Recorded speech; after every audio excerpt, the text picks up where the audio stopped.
Yeah. Okay. Well, I think we're just about. There's one or two people still to come on, so I'll let them on as they arrive. So as we're coming up to 8 o'clock, let me introduce Michael. I know Michael through the speaking world, and then recently I saw Michael giving a talk to Neil Lawton's group, and so I thought, well, it is really appropriate. Last month we had listened to a Marine talking about the commando way of leadership, which made us think, open our filing cabinets in our head in terms of the engagement, how to actually, you have to earn the trust, you have to earn the right to be trusted by your team. And Michael's written a book on the leading in the next normal, not the new normal, the next normal, which arrived from Amazon yesterday on my doorstep. So I'm looking forward to seeing that. But Michael's going to be sharing an infographic when he goes through the 12 steps that he considers are important. Now, I'll ask you all to mute yourselves so that if you get any phones ringing or dogs barking in the background, it doesn't actually interrupt Michael, but he's quite happy to take questions as and when you wish. So if he feels that he's getting behind, he'll let you know at the time. But it's an interactive session, and it's really appropriate, bearing in mind the conversation we've just been having in terms of the whether we're going to be having hybrid working, hybrid offices, the leading of remote teams. Certainly, Fiona is new to our national Zenadine network, and one of the roles she's looking at is how on earth do we rationalize office structure where we've got lots of small offices, and so we're having a meeting later on today to look at that. So is there a way without listening to Neil saying, well, we want to have a local presence? That's what we want to do. We want to make sure that we've got 100 odd firms in our network and we want to retain that local presence, but we want to do it efficiently. So we want to find a way of making sure we retain a local presence with a national presence as well. And so really interesting times. It's facing us all because we're not going to come back to what existed in the past. Some of it will be the same, but a lot of it's going to change. And if only we had a crystal ball to guess how that's going to change. But Michael's got his own crystal ball, as he's sold 2 businesses, and he's highly respected internationally with his talks about leadership, and done a whole load of research into the thinking about leading remote teams. So with that, Michael, over to you. All right, thanks, Mike, and hi, everybody. Nice to see you. I'm going to give a little bit about my background. I'm going to tell you what we're going to talk about today. And look, this is a pretty informal session. So if there's anything that comes up during it, just ask it. You can take yourself off mute, shout a little bit so I hear you, and get in there. Throw it on chat. It's hard for me to look at chat while I'm talking, so that's not the best way. But maybe Mike, you can interrupt me if somebody puts something on chat. I will. I'll let you know. Yeah, great. And again, I have some prepared material. And what happens when I present to a big group is I normally go down to 12 principles, and then we have a bit of a discussion afterwards, because I also want to learn, because I know there's a lot of best practices here. But also, if there's things that you're running into as a leader, especially as we go through the principles, and you want to ask in more detailed questions, we absolutely can go through that. Let me just give you a little bit about my background and why I wrote this last book now. And if you don't have a copy of this book by now, you have to leave the meeting, because everybody should have bought this by now. No, I'm just joking, but you do have to leave a review when you do buy it. So anyway, just a little heads up. I am American, so I do promote myself through this whole thing. So anyway, I grew up in Pittsburgh, Pennsylvania.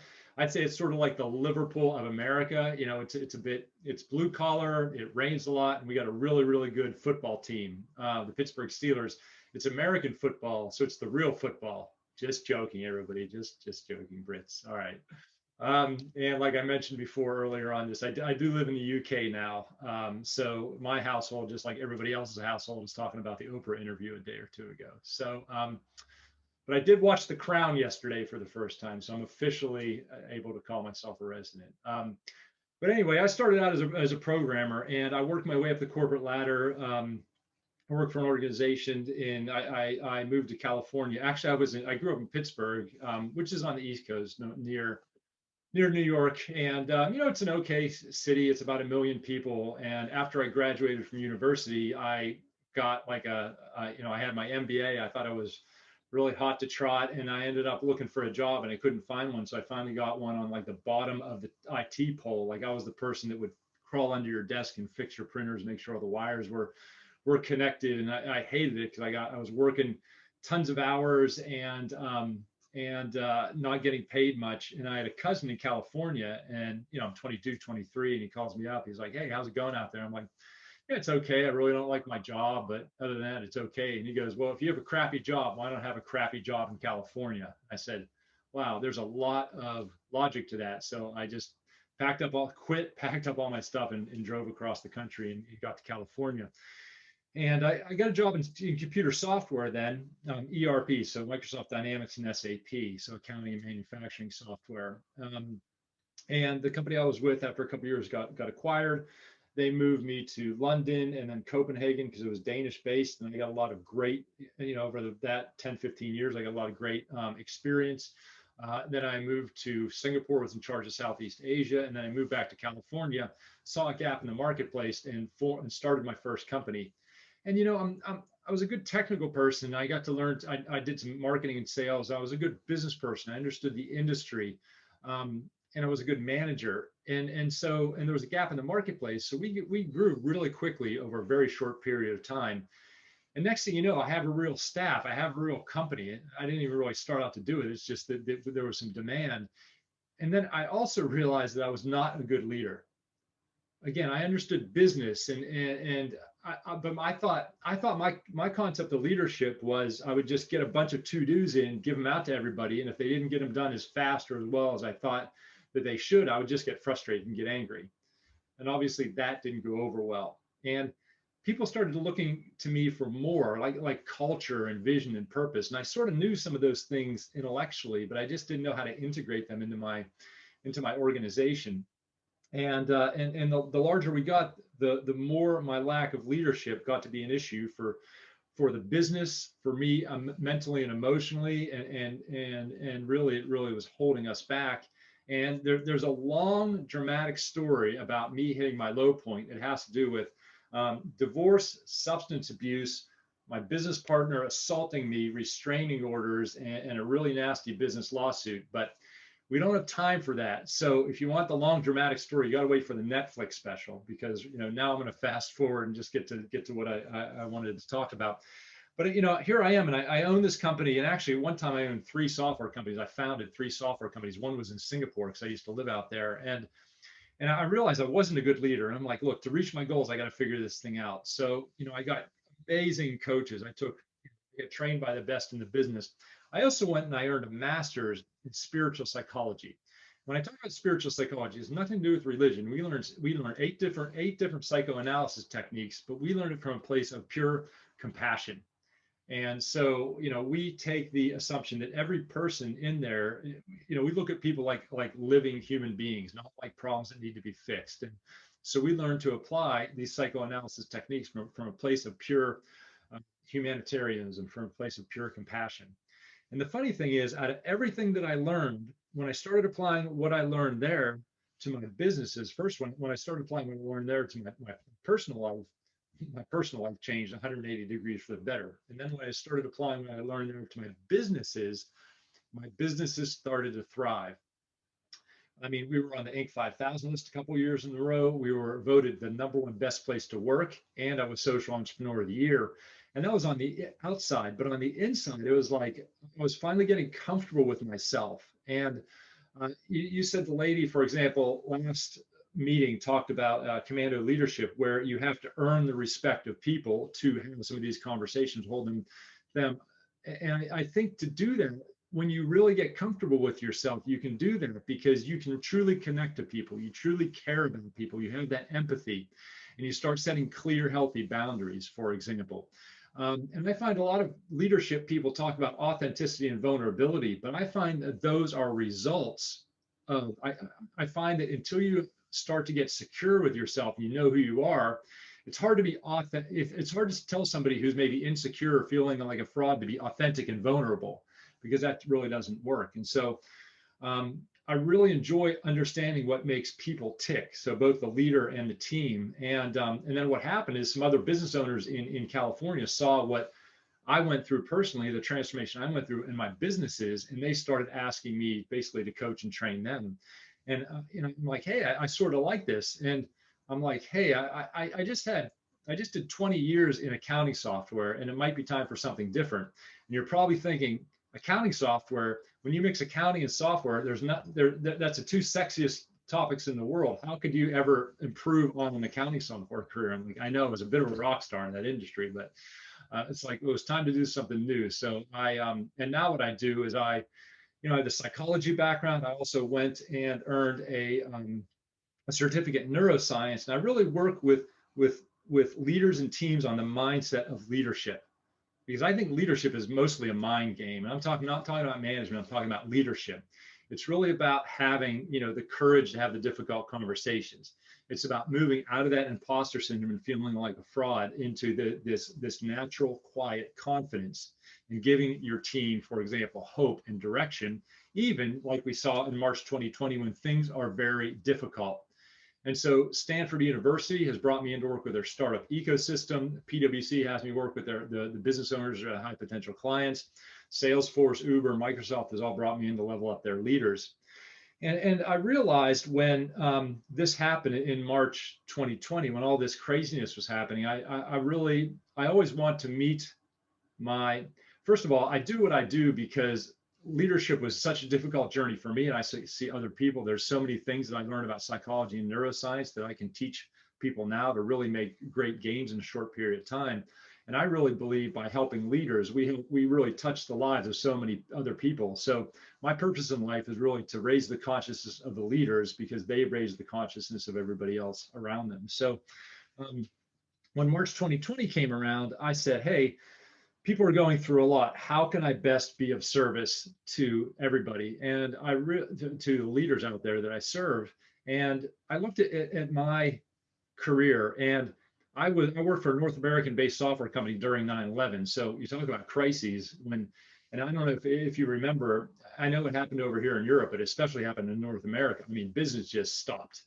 When the planes hit the towers, I mean, we didn't have any idea it was coming. It was much more dramatic than what we've seen here in the last year, because business stopped that next day and we had no idea it was coming. And so I saw what leaders went through and what organizations went through around that time. And then a couple of years later, I went through a really bad business lawsuit that really affected me and my company. It was the toughest time in my life. And I learned again a lot about what I had to do. And I was a business owner at that time.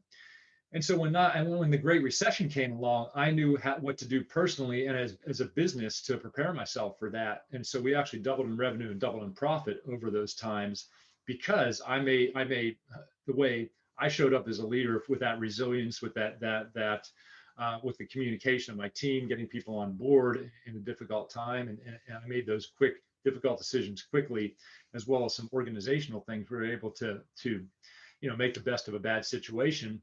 And so that's really what I did when March 2020 happened. I really worked with a lot of leaders to really make some difficult decisions very quickly. So I have a lot about crisis leadership, for better or for worse, in my history. I also realized that I've been working remotely for over 20 years. I actually worked in Europe for a North American-based software company for years back, literally 18, 20 years ago. So it's so natural to me to be running virtual teams. In fact, when we won the #1 best place to work, we had a hybrid team. Half my organization worked outside of the office. And I talked to other leaders, and they were struggling with it. And that's why I wrote this book. And what it does is it has a lot of best practices about virtual teams, about virtual teams, about well-being, because people are burnt out. And you probably know this right now. And I did a state of the workforce survey at the end of last year. And 3 out of every 4 senior leaders are experiencing burnout, and 1 out of every 4 senior leaders, it's at a serious level.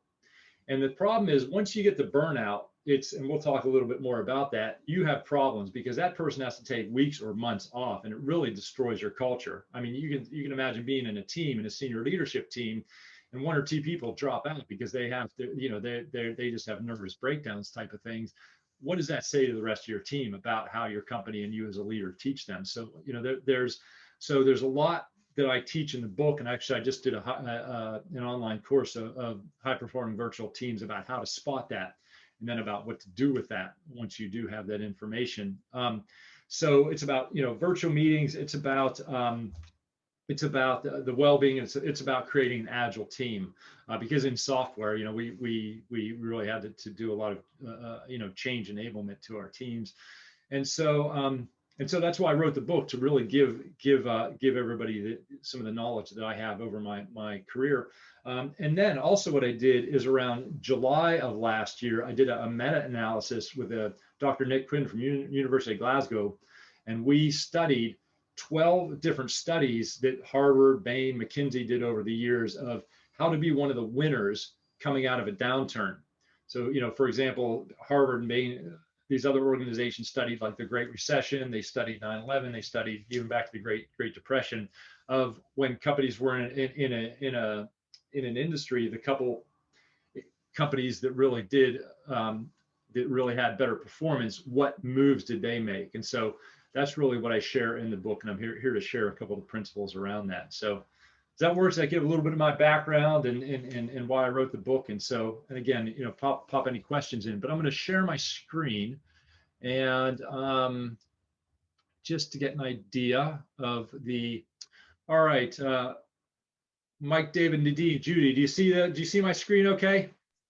All right, good. Okay. All right.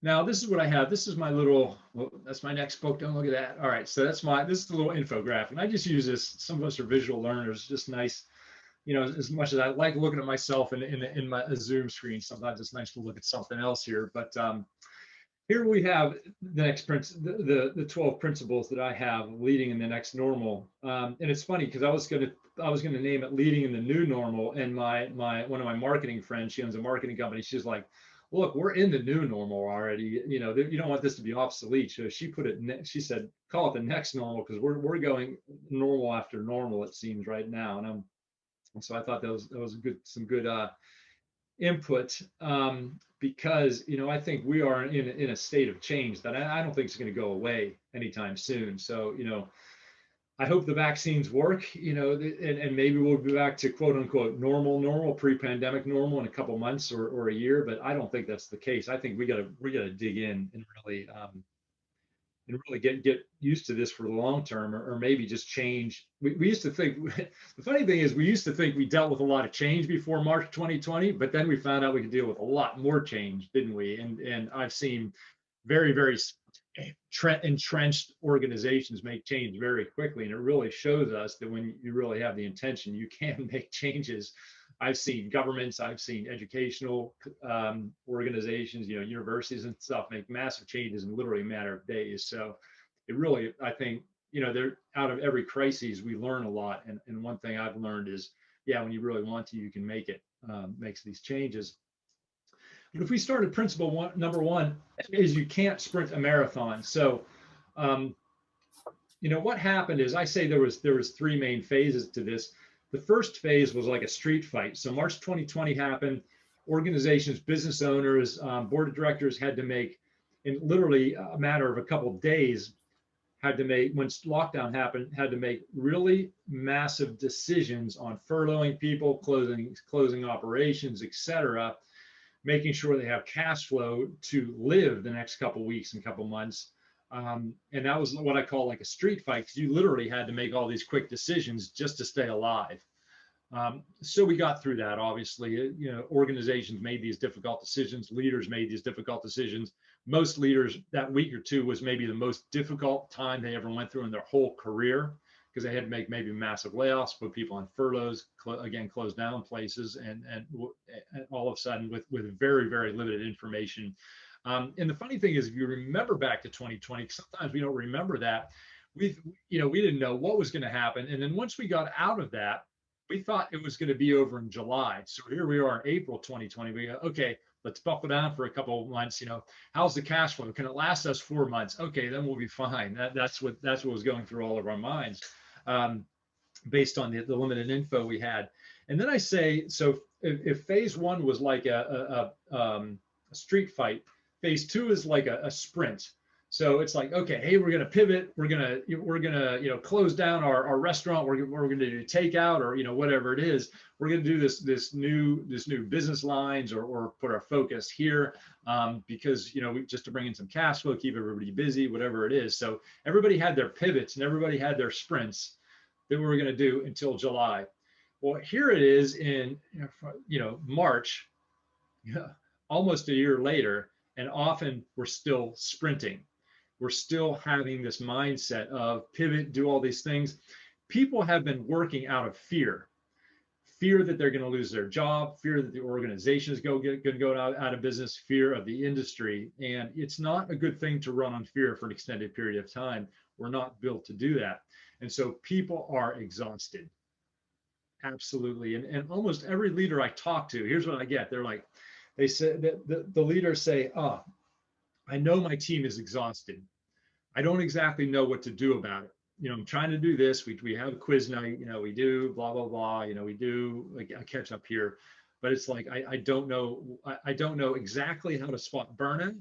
When I do spot it in somebody, I ask how they're doing, and they just give me, oh, it's fine, it's fine, it's fine. I don't really know how to take the next step. So that's really what I'm coaching and teaching a lot of leaders on. But now we're set up for a marathon. We don't know how much longer this is going to be. Again, it might be a couple of months, it might be a couple of years. This might be the new way of working. So we got to have to think about this next phase as a marathon. So you have to have a really well thought out strategy. When I say strategy, not just a business strategy, but a workforce strategy. And I hear a lot of people are struggling with that. Are we going to go hybrid? Are we going to go remote, virtual? Are we going to bring people back? What does that look like? And it's a really big decision now of where we're going on that. The second principle is leadership is personal now. And what I mean by that is, I used to coach leader. It was funny because actually when I was in Pittsburgh, I did a little programming for a manufacturing operation when I was like 19, 20 years old. And one of the foremen was walking around, and I don't even know how we got on this, but he said, as a leader, I want to know what's happening in everybody's life, but I don't want to know too much. Like, I want to know if they're having problems with maybe their mom or their spouse or their kids, but I don't want to get too much into it because, I have to hold them accountable, or maybe I have to have a difficult conversation with them. And I get that because there's a natural separation, based on the relationship between you and somebody that reports to you. And so I think you want to be friendly, but being friends can make it difficult to have personal conversations. But the fact is, now that we're forcing people to work at home, especially if you're in a work from home situation, when they were working in an office and all of a sudden, it's not like they were hired to be a virtual worker. They had to work at home. It's up to you to know what's going on in each of your team members' personal life. I talked to one lady. She was a country manager for an international training organization in Germany. She ran Germany for them. She had a 10-month-old kid at home, and her husband would work 2 weeks out in the field. I think he was in oil and gas, and then he'd be in the flat for 2 weeks. So for every 4 weeks, this lady who ran a country for an international organization had to take care of a 10-month-old. I'm like, how are you doing it? She's like, I have no idea. I'm just winging it. And so if her direct manager did not know that, he was failing her, because you have to know what everybody's personal situation is, and it changes. So even if you know this week, you don't know what it knows next week, because somebody's mom or dad might get COVID, right? Their kids might all of a sudden be sent home. I have a 10-year-old stepson. Even when they were back at school, somebody in his school got COVID in his class, so he had to come back for 2 weeks. Both my wife and I work, and so it's a big change in what we do. And so, as leaders, I find that right now we have to know what's going on in people's life so that we can make a great working environment for them based on taking care of their family, because they got to take care of their family first, because if not, they're not secure. And I think that's really the human thing to do. So I think the boundaries have changed of what we need to know about our employees as leaders. Principle 3 is care about person and care about their job. And it's taking a new level of empathy. And this is taking principle 2 to the next level, in the fact of you know, again, you really have to know what's going on in their life and really support them from that level. Because if when you have that empathy, especially in difficult times, that's going to earn you respect and that's going to earn you loyalty going forward. And if you can really show up and really care about these people now, then they're going to be fans of you and your organization for a long, long time. And that's what that really earns respect. And principle 4 is earn the right to have real conversations. You know, I go through the book and in my online course about like a step-by-step for one-on-one conversations with people, because a lot of people aren't taught how to have real conversations. You know, they're a little bit awkward. They're like, hey, you know, if I know, you know, with Sally, something's going on, and I call Sally up. Sally, everything okay? Yeah, boss, everything's okay. Are you sure? I just want to support you. Yeah, boss, everything's okay. Everything's okay. You know, even if something's going on, it's when people, from a psychological standpoint, when something's going on with somebody at home and their boss calls them, they almost put up their defenses more, because they know that maybe some of their behaviors or some of their actions might have not been as professional. They might have not be delivering as well. And they want to shield that, and they don't want to be called out because they're in a state of protectionism, protecting themselves. They're probably maybe not getting sleep. They maybe, you know, whatever it is, whether it's a family thing, whether there's something with them, et cetera, et cetera. You know, maybe they're married to somebody whose business is failing. You know, that all sorts of craziness is happening right now. So you have to earn the right to have these deeper conversations with people. And there's a way to you need to really truly listen, deeply care, and be present for them. I tell leaders right now going through this time is you have to, this is a very overview statement, but you have to double the amount of time that you're managing and leading. So, you know, if you're a maybe I'm a VP of sales, and I used to spend 20% of my time talking to my staff, I would double that, for example, to 40%, because your staff need to see you and hear you more. You need to support them more and everything else. And, you know, but people are saying, oh my gosh, I'm so busy now. How do I do this? As a leader, you really got to simplify everything now, because again, people are tired. So what you want to do strategically is you want to let go of all those pet projects. You want to you want to figure out what your core processes is and your core value drivers are for the short and medium term cash flow. Get rid of all that other stuff. This is not the time to do, you know, do an acquisition that's going to take 5 years to integrate, because we don't have 5 years. We got to make sure we're protected now. We got to create a solid company and not look too far forward with all this change. And we really got to watch resources. And what often happens when we pivot, if your company's been pivoting, for example, is you give everybody all these extra stuff to do. Well, they're overloaded, and they don't want to tell you that because, again, they're in a state of fear. So what you want to do with your team and each individual employee is figure out everything that they're doing and see if you can get rid of half of that. So the really valuable half, they can do really, really well. Because principle number 5 is you don't find out about mental health issues until it's too late. So if somebody comes to you and literally has to take weeks or months off because they're truly burnt out and they really they're in a depression and all this other stuff, I believe you failed them as a leader. I mean, that's from a humanistic standpoint, because there are a lot of signs that you need to be on the lookout, and you should be connected to your team enough to do that and to regulate their workflow and everything. You know, I'm talking to leaders. A lot of leaders are saying that people aren't taking their holidays, people aren't taking their vacations, and so force your people to take vacations. And people are like, I don't want to take a vacation. I'm staying at home all the time. I want to save it so I can go to France or whatever. No, you got to start telling people they got to take some of their vacation. Take a 4-day weekend. Tell them not to look at their email. Tell them not to answer calls. Tell them nobody to bother them, because they need to shut off. The line between work and life and personal life has blurred a bit, and work's actually been great for a lot of people because it's given people a purpose because maybe they can't do, you know, their additional hobbies. So work is actually can be a real positive for people, because it is a sense of belonging, it is a sense of accomplishment, which we all need as humans. But when the lines blur, you also have to force them to take time off. So make sure that they're taking time off in the evenings, make sure they're getting exercise, you know, make sure they're taking some holidays to be able to disconnect, because again, we're seeing this real sign of burnout. And it's you as the leader both have to model that.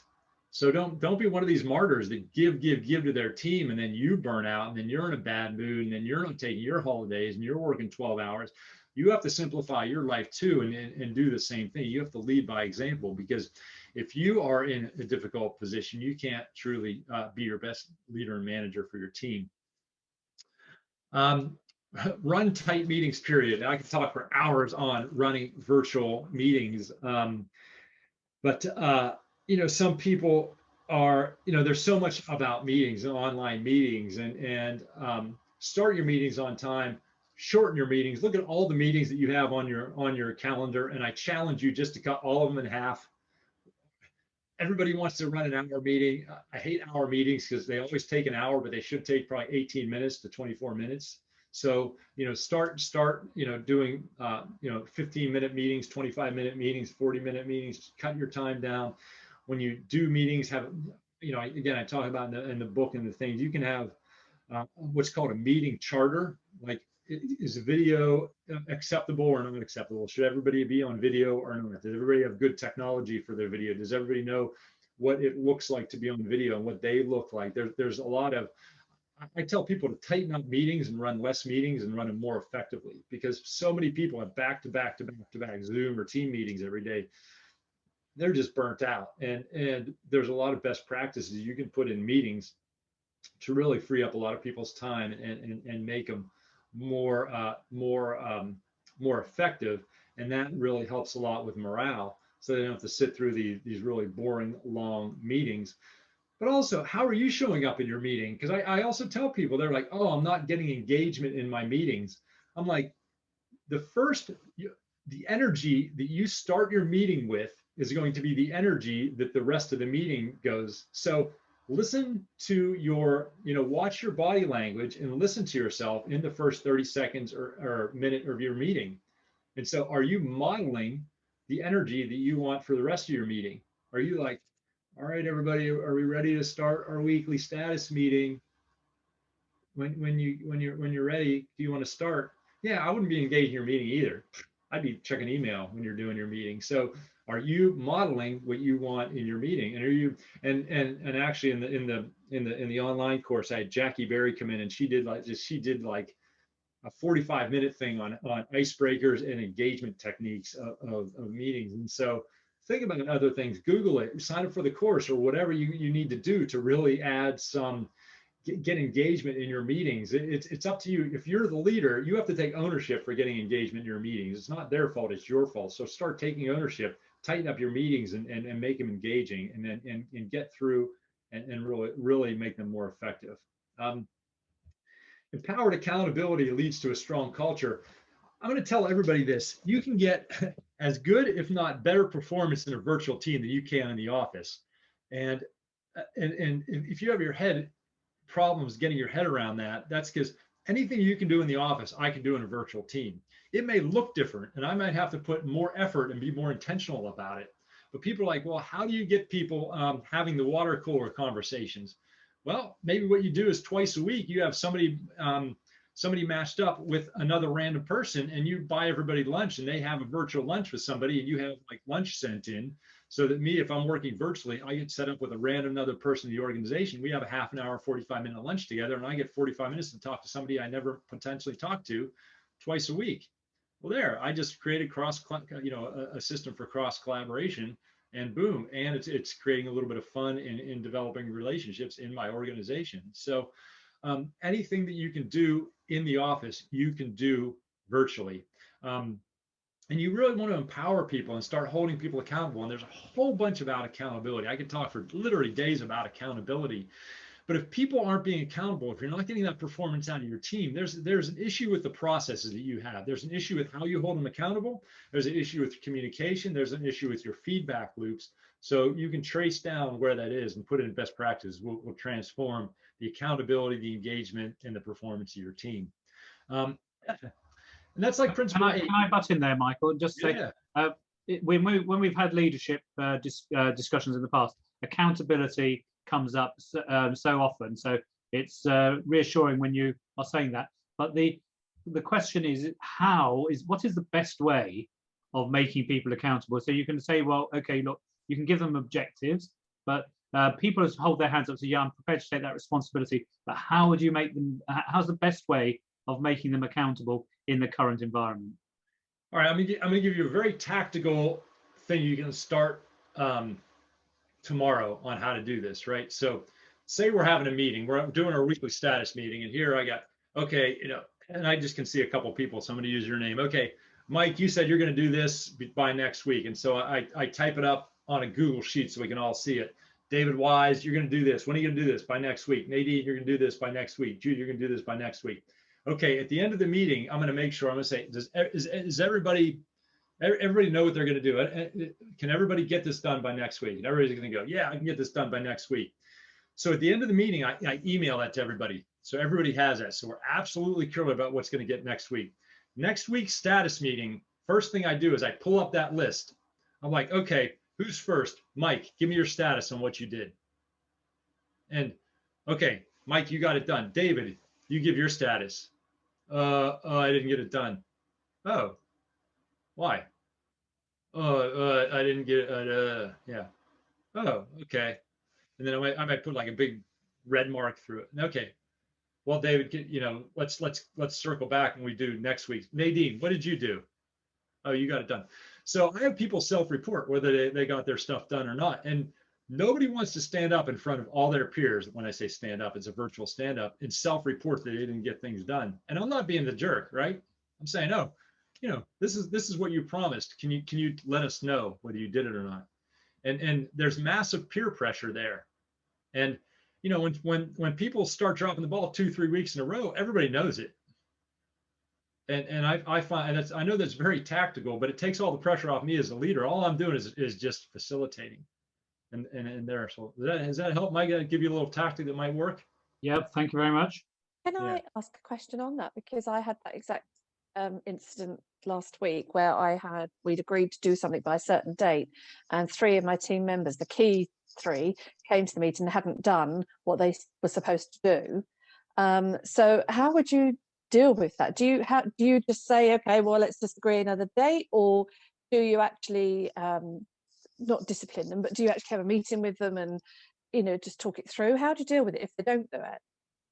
Yeah, so actually it's funny. I do a leadership mastermind. This exact same thing came in yesterday, and it's hard, Tracy. I'm going to give you my best. I don't know the exact situation, but I'll give you how I might do it. And this might be in a group meeting, or it might be one-on-one, or it might be with just those 3. But mine is, first of all, why? You do want to ask why, and they'll give you why, and it's probably I was busy or something. But then I would use the phrase we. And make this like, well, this is really important for us. I wouldn't make it personal, because when you make it personal, people get defensive. So and then I would talk about the business implication. Well, the issue is if we're not getting this done, then it's a problem for this, it's a problem for this, it's a problem for this. Because then it's sort of because oftentimes people are thinking about them, but then it's like, oh, and you might even throw in that, well, the VP of sales is also waiting for this and they have visibility. So it's waking them up, and they might even have known this, but it's like, hey, this isn't just you doing this. This is, so it sort of wraps their head around. And then I throw it back to them, what's the, so what do we do about it now? Again, I'm using the word we, but I'm throwing it back to them, because then again, it's not personal. And then they're like, okay, well, we can do it next week. And then I would sort of call them out. I said, well, you did say that last week, and now you're saying it this week. So I just want to check in. So it's like, hey, yeah, I get that. That's a cool idea, but I don't want to get. And I have this thing called, I read a book, I think it's called Start with No, which I love this book. And they have the rule of 3. And anytime you think something might not happen, you ask 3 times. And so that might be, Tracy, when can you get this done the next time? You might say a week from now. Are you sure, Tracy? Because it's really important for me to get, so I'm there. I'm asking a second time, gently in another way. And then you might say, yeah, I think so. Okay, Tracy, last chance, and just sort of make it a little bit light. But I'm giving you, if they're not going to get it done, chances are I'm giving them 3 outs. And psychologically, if they say yes 3 times, they're really committed. And so I know I gave you a lot there, but does that help a little bit? Yep, absolutely. Thank you very much. Really helpful. Thank you. Good, good, good. I know we got a lot of other smart people on. Anybody have anything to add to this? Because I always like to just get a little bit of best practices around here. Cool. All right. So where are we at here? Power to accountability, strong culture. Everybody wants to do their job. Focus on results and outcome, not on time or processes.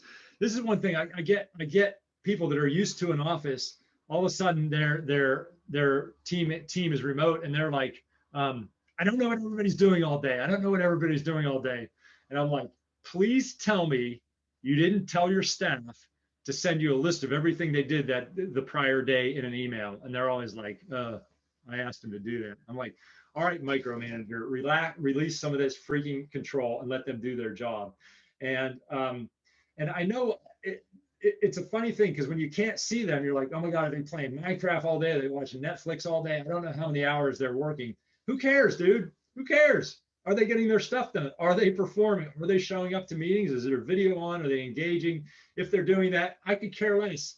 Let go. And that's your psychological control issues. And that's you slipping into poor management, because you want to get people so focused on outcomes and results. That doesn't mean you don't support them, but don't worry about how much time they're working or when they're doing this work. And I'm not saying you don't have time that they're available for meetings. To me, it's always like you want to give people the flexibility. If they're a great programmer at 2 in the morning, let them program at 2 in the morning. You might say you need to be available from 10 in the morning to 2 p.m. to do group calls. I'm not saying you don't do that, and that's something that people have put in. But what in office managers are always freak out is they don't know what their people are doing. But the fact is, when they were in the office, they could have been playing Minecraft there too, or looking at the soccer football stats or whatever it is. So it's not like you really had control over them.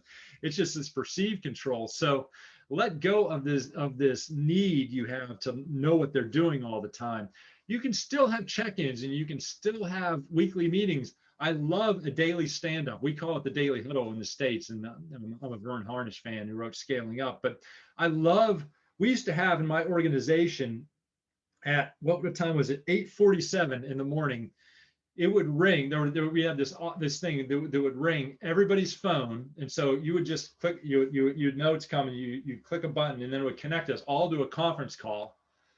And I'd be like, "Hey, everybody, Michael here. Good to hear everybody." And we would just do a check-in. This is what everybody was doing, and it's not that I would want to know what it's doing, but like if Tracy would say, "Oh, hey, I'm working on customer X," I'm like, "Tracy, don't forget I got customer Y. I got to give them a proposal, so I need that estimate, right?"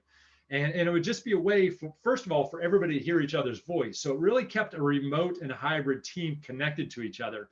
2 is we knew what people are working on, not from a micromanagement standpoint, but more from a priority standpoint, because and it's a great way to just know and to make sure you have an idea everybody's priority and what they're working on for that day. So it's not what did you do yesterday, it's what did you work on, what are you working on today. And I'll tell you, I don't know how companies work without what I call a daily huddle, or some people call a stand-up. It's really, really helpful. You can Google daily huddle or pop me a note. There's a lot of stuff on that there. Focus on it. Highlight, promote, and even manufacture positivity. Look, there's so much negativity out there in the world right now. There is so much. I listen to the news. I'm like, why am I listening to the news? It's just one big freaking ball of crap. And sometimes it's just like, look, when I say positivity, we catch ourselves, and I catch myself doing this. That we'll be in a half an hour or an hour status meeting, and it's just problem. And it's so important to give people that positive energy and that positive momentum to build on. How often do we talk about, let's hear everybody's wins? Oh, well, hey, Sam Mitchell, sounds like you closed a big deal. Tell us about how you did that, because maybe there's some best practices we need to be following. With the fact of when you focus on problems, you're often saving a little money here or there, but when you focus on best practices, you're often increasing business. So sometimes we forget to focus on what people are doing right and have people learn on how to do things right instead of how to just plug the holes in the dam. So,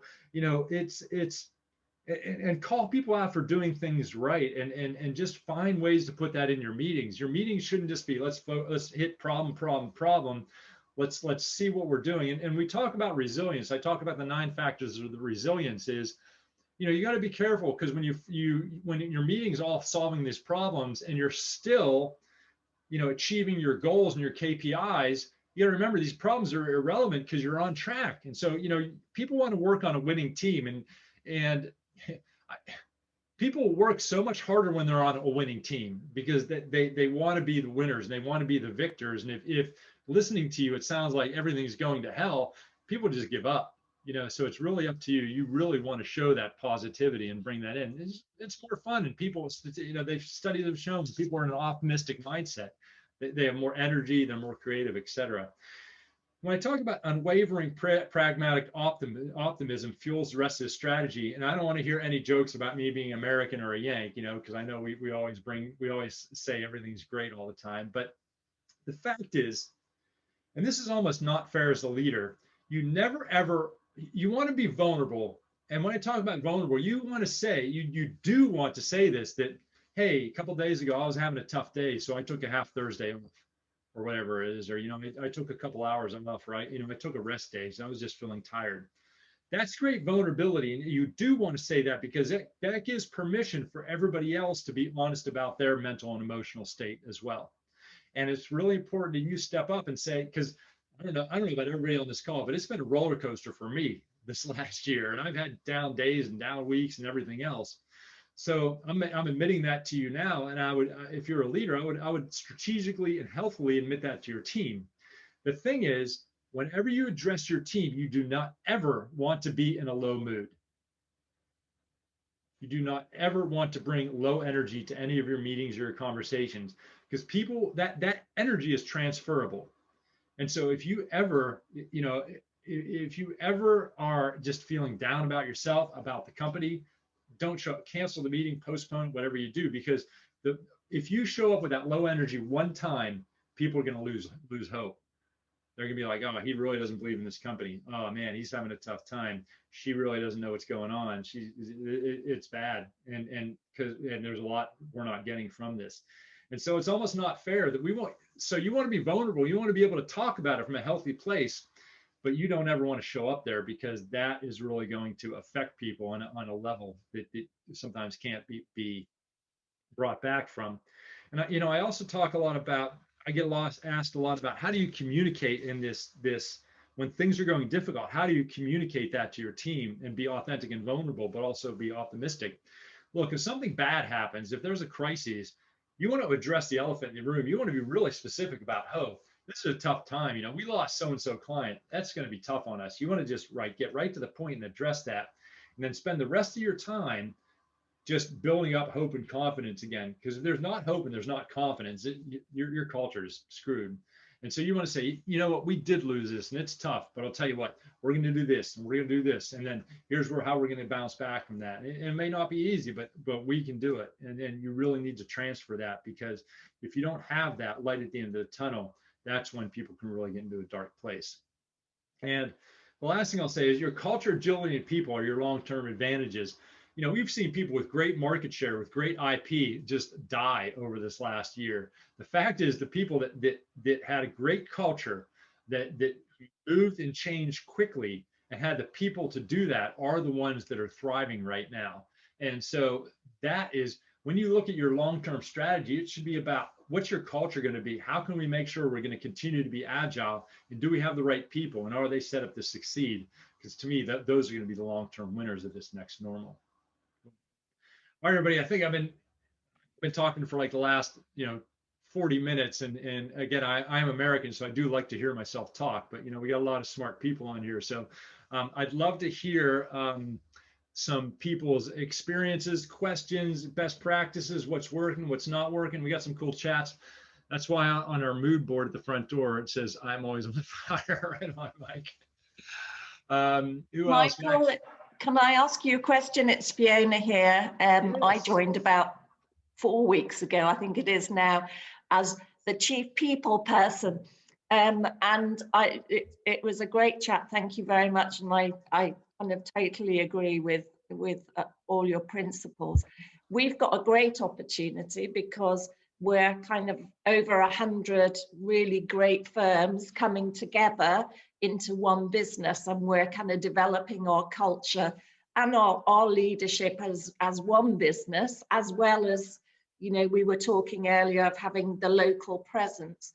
What's your, and the other thing is that we truly want to be an employee-led organization. What's your advice on kind of leadership for us and creating that culture? Sorry, that's another book. Well, we have the next few hours to talk about that, Fiona. Yeah, I know. A simple one, right? Yeah, I want all the answers. Well, you know, there's so much there, but I also, you have to be careful because leadership by collaboration does not work. And Yeah. what I mean by that is there's a reason a body only has one head. And it's like when I started getting into really working on my leadership, I had a great coach, Michelle Saul, and I was all into everybody being collaborative. And I said, okay, so I want the whole team to get together and come up with our purpose and our vision. She was like, no. She's like, what do you mean? I'm like, look, you own the company, she told me, and you need to come up with a purpose and a vision. They're either getting on board or off board. Once you present what the vision and purpose is, they're going to help figure out how to get there.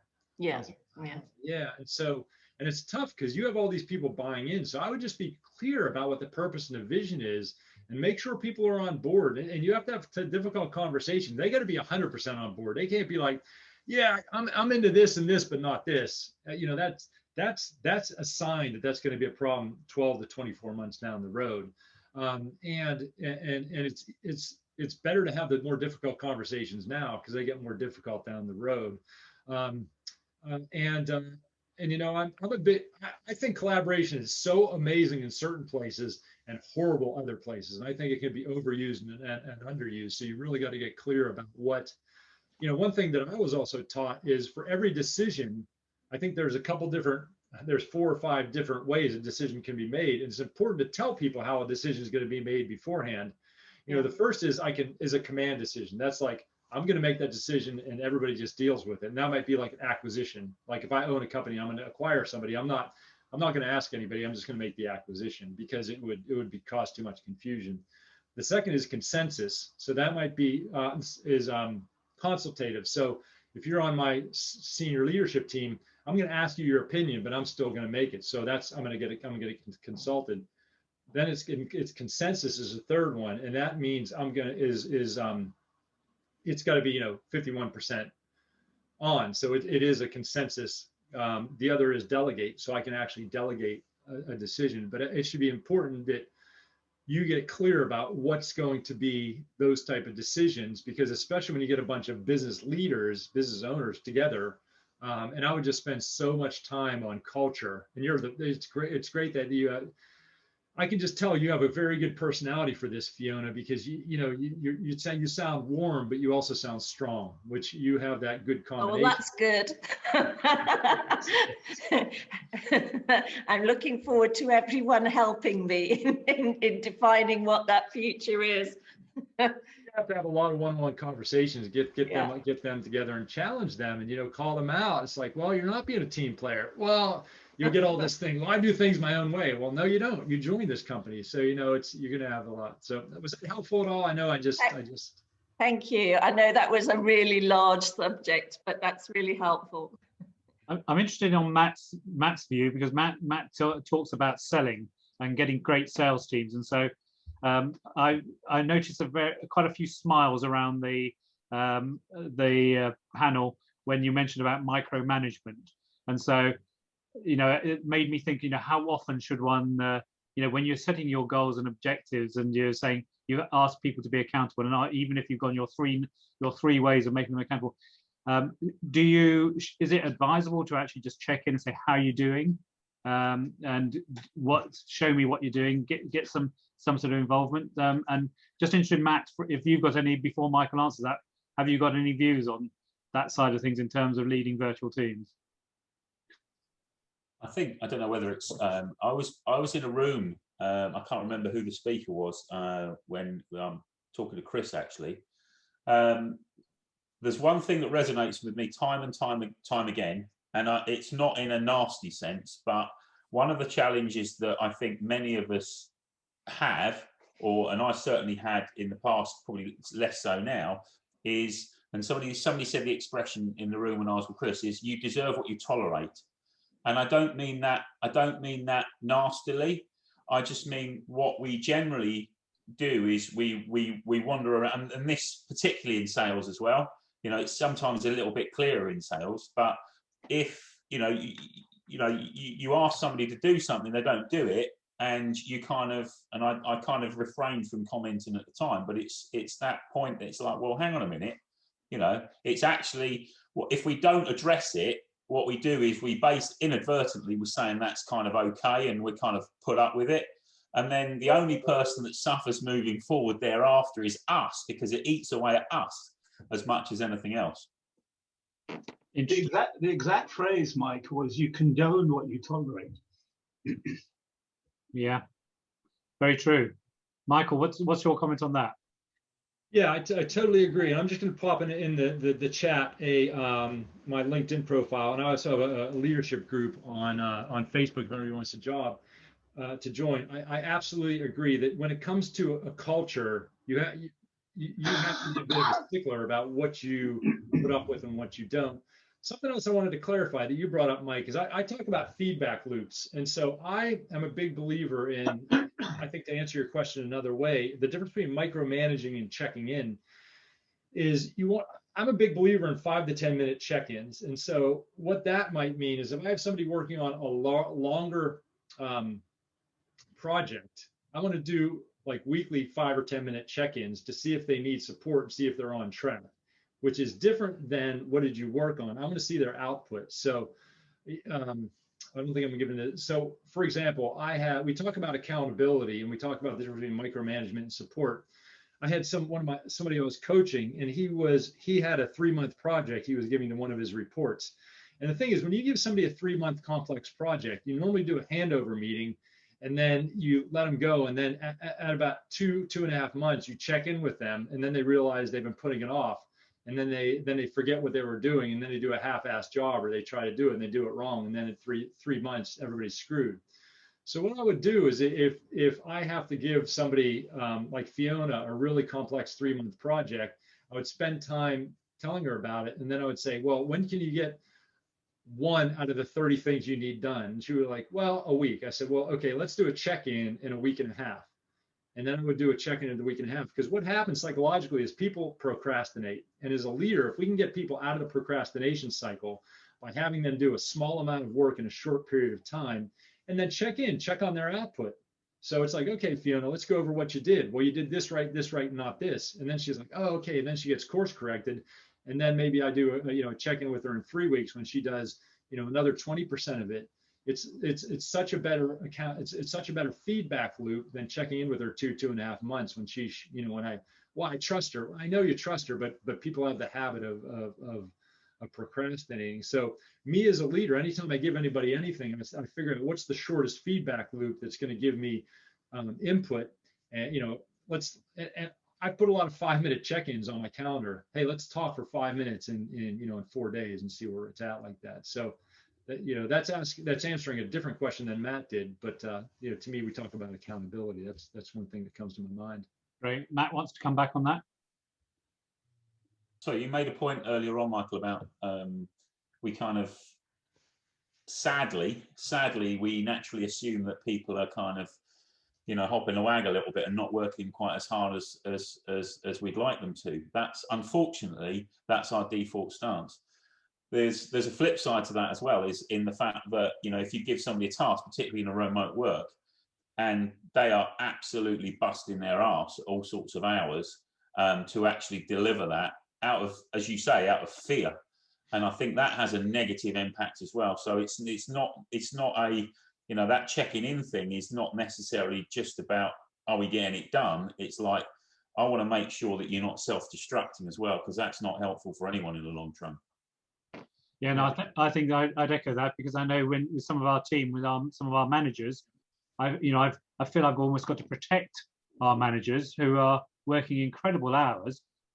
nursemaiding people who suffering from bowel-do-itis in certain cases because they know it's going to be checked. And I'm trying to get people to take responsibility to understand the impact that they're having on the next level, because they're not actually got that focus, because they've handed over a 3/4 job, say, and so they think they've done it, but it's going to be checked, and that's the awkward one where you've got an ongoing melting pot, and so culture and values, I think. I've got one at the moment. Well, we went through it, but it was there was a piece of work that needed to be done. I kind of assumed it was being done, but what I hadn't realised is that the implications of that were we had to update this, and this in order to deliver the first bit. And it's like, shit, it's my fault. I should have realised that, and I'm really, really sorry, because I wouldn't have wanted you to have lost your whole weekend just to do that bit. You should have told me that there was these other things, because I feel dreadful about it, to be honest with you. Yeah, it's good that you found out about that, Matt, because how often have you given something to somebody and it takes them longer than you thought to do, and then you're like, why did it take you so long? And they're like, I've been working 80 hours a week. You know what I mean? It's like you're getting down on them. So yeah, we got to be careful, because how many times do I take on a task I think is going to be 5 minutes and takes me 5 hours? And we got to realize everybody does this, and it really will destroy their morale if you bust their chops when they really went out of their way for you. So all these little things we gotta keep our pulse on. Michael, you've raised some really interesting tips and techniques in terms of checking in on accountability and productivity. Can I take you back to principle 4, which is essentially how do you have real conversations, right, and develop empathy and all the rest of it. I mean, that's difficult enough in a real world. I mean, you know the numbers. I mean, conversation, the actual words is only about 7% of the conversation, and body language and tone of voice and all the rest of it. And that's doubly difficult on virtual. What's your sort of thinking about that? What tips can you give us on that area? Yeah, thanks, Chris. So, here's my process for a one-on-one, and I figure everybody should be having, when you're going through a lot of change, you should be having a one-on-one with your team members probably at least once every 2 weeks, if that's possible. And they don't have to be like 4 hours; they can be half an hour. But if I think somebody's going on with somebody, I'll ask them. First of all, schedule it when you're going to be calm. Don't center yourselves for a couple minutes beforehand, because again, your energy matters. So if I have this calm, caring energy, I don't want to be like, oh, hey, I just got in from this sales meeting. Hey, how are you doing? You're like, oh yeah, I'm fine. So you really want to center yourself and come in, like almost like a plane landing, like, hey, how are you really doing? And ask them that, how are you really doing? I really want to take some time to really connect with you and set it up something like that. And then just listen.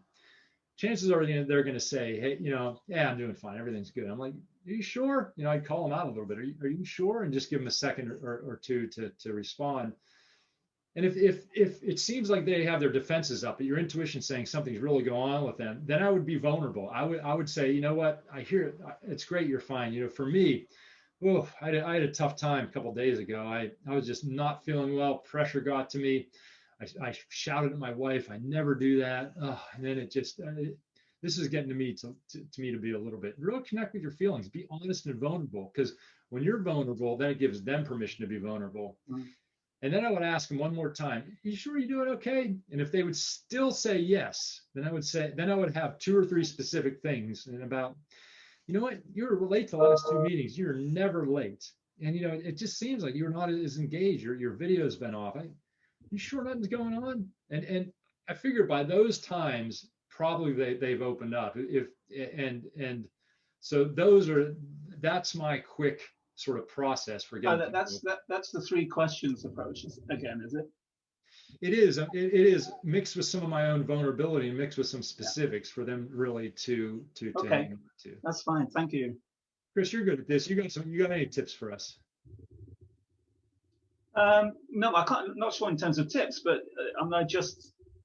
having really empathetic, drill down conversations, even in real life, is quite difficult, and requires a lot of time and patience, and I just find it very much more difficult on doing it on an online basis. Yeah, I hear you. I'd be interested in knowing, you know, the experience of the rest of the group as to how they find it. What about Neil with your manufacturing, or Edward with your manufacturing background? What, how does that link in with your thinking? We're very lucky. You know, obviously a lot of our guys have to be here, construction workers, manufacture workers. So we don't suffer from that side of the problem, the online side, but very much suffer with trying to connect with people of all different levels of intellect as well, which is quite challenging. When you're on the same intellectual level as people, it's quite easy, but whether, you know, without sounding offensive about it, is quite hard. So it's an emotional level, isn't it? It's almost emotional rather than intellectual. Yeah. You have to wear their hat. Yeah. I think sorry. Yeah, I think for me it's kind of the opposite. We've kind of had like quite a fast growing company. We've taken on kind of quite experienced people. So kind of having one-to-one with probably more experienced managers than myself, but still trying to have a form of leadership, I think is probably the main struggle that I'm trying to achieve with that.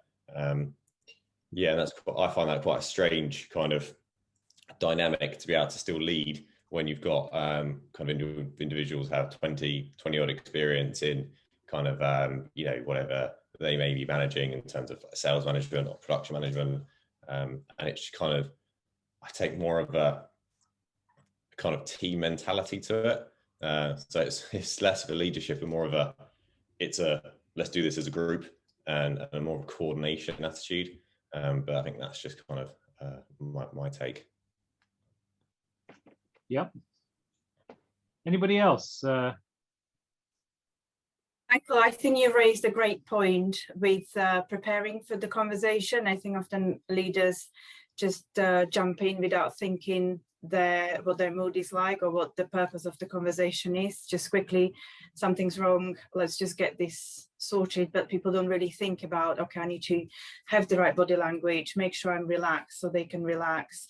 I'm not tense because I know I've got another important meeting in half an hour and I have to finish on time. And I think this is often an issue for leaders to then have that conversation, and getting out of the conversation what they want if they go into it thinking this is going to be a bit difficult and I've got something important afterwards. So allowing enough time and before the meeting to think, right, what is the best outcome out of this, and then having enough time for the conversation to go on for as long as it needs to for that individual if there is an issue. I think is quite important as well. Yeah. Yeah. And that's a great point. What also came to my mind is there's going to be, you have to use your intuition. And if they talk and there's this awkward silence and watch them, if they think because oftentimes they'll be formulating what to say in their head and you're going to want to speak. You're going to want to speak. And it's going to be so uncomfortable, but just shut up and listen. And literally count to yourself 1 to 10 and then back. Keep counting 1 to 10 and back because it'll give you something to do because you're going to want to speak. And you just need to give them that space to think and speak. And don't fix their issue. Just listen and just listen. Ask how you can support them.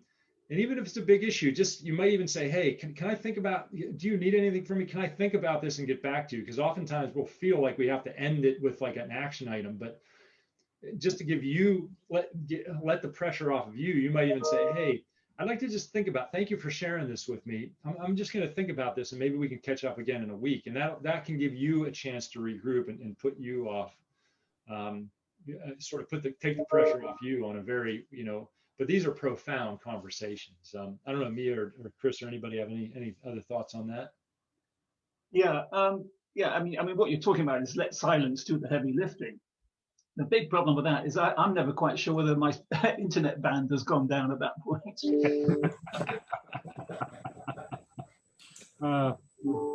Michael, sorry, it's Neil Ballard. Yeah, I agree with everything. I think it's been really brilliant. Thanks very much. You obviously have different conversations with different personalities, and how much of your psychology and your stuff that you use before you would hire someone, and you put certain people into certain roles? You know, we use disc profiling, and we do a lot with IMA for conversations and people's colours and different things. Do you go into that depth when you're hiring people? You know, Yeah. I do. I love those personality profiles for, you know, either when you hire somebody or how you deal with them. And, you know, I have a whole section on the book on introverts and extroverts, because that's especially important now, because extroverts are going crazy. Introverts are thriving, but we can forget about introverts, right? They can be doing a good job and nobody talks to them for 4 weeks, and then they start to feel isolated and depressed. And so I'll tell you what, Neil, my life-changing advice that I got about hiring is don't hire them until intuitively I know they're the right person. And I might have 5, 6, 7 hours of conversations with people before I truly know. And if any part of my intuition says I don't hire them. And that's been in addition to, I like the disc and things, and because it helps me understand them quicker. But if it's like, I don't like this person a little bit, or something weird is going on, every time I overrode that intuition, I've regretted it. Yes. And so I don't, which is hard, because sometimes they have a great resume and it's like, or a great CV, and it's like they on paper, they would look perfect. And every time I brought those first people in, they never worked out. Hire slowly, fire quickly. Yeah. Yeah, I think the old trust your gut syndrome. Yes, we've all lived to regret not doing that. Right, I'm conscious of everybody's time, and so Michael, thank you very much indeed for sharing your wisdom. And if anybody wants to in your bit on the chat, I'll copy it anyway to everybody. If they want to download your Instagram info, the infographic there. Sorry, not Instagram. The infographic. That's on that handout, isn't it? That you just put there. I think you've given it to me before, so I can have a. Yeah. When they join the group, just hit me up in the group. Say, do a post. Actually, say, "Where's your infographic?" and I'll do a current post. Okay, brilliant. That's right. Nice. Thank you very much. And so I think it's interesting that our next session is on self-leadership, and Michael touched on, and Chris is talking about empathy. So we're going to have an old friend back talking about how to be our own neuro ninja. So how do we actually get? So Andrew Wright's going to be talking to us about getting control of our own brain waves and our own inner feelings, and to get control of ourselves, understand the way we're thinking before we start reacting to other people, because we need to understand the way we're thinking if we want to be empathetic, to then be able to show empathy to other people. So it's always fascinating. It's, you know, we've had him talk twice before and we're glued to it. So we'll send out the information shortly on that. And that'll be in 4 weeks' time. So thank you very much indeed, Michael.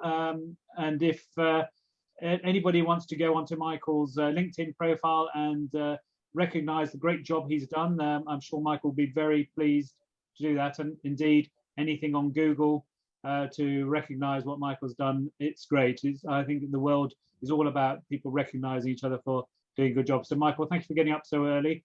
I know you're in American time and you want to be watching the latest episode of the Oprah interrogation going on. So thank you very much for spending that time, and thanks everybody for getting up and joining our session. So look forward to seeing you next time. Thanks, Thank everybody. you. Brilliant, Michael. Thank you. Okay. Thanks, Mike. Thank you very much. That was excellent.